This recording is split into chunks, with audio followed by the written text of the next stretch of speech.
रात का अंधेरा गांव को अपनी चादर में लपेटे हुए था।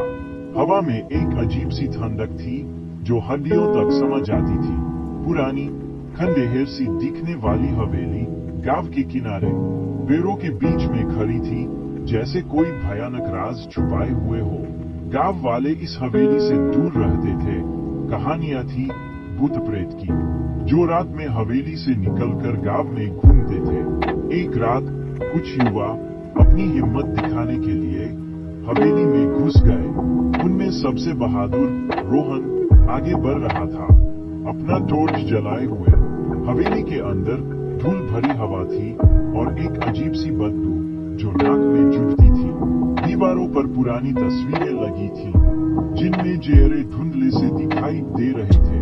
अचानक एक आवाज आई, बहुत धीमी, बहुत करीब। रोहन ने अपनी टॉर्च घुमाई, लेकिन कुछ नहीं दिखा। फिर से आवाज आई, इस बार ज्यादा जोर से, बाहर जाओ। युवाओं के चेहरे पीले पड़ गए।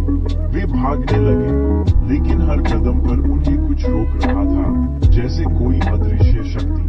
रोहन ने पीछे मुड़कर देखा और उसकी आंखों ने एक आकृति देखी, धुंधली सी लेकिन भयानक।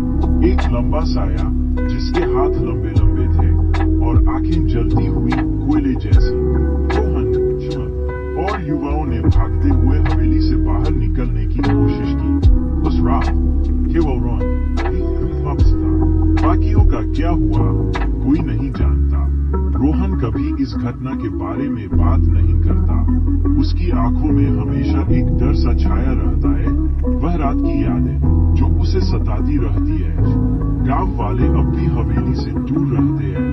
उन्हें पता है कि उसमें कुछ ऐसा है जो बेहद डरावना है, कुछ ऐसा जो कभी नहीं जाना चाहता।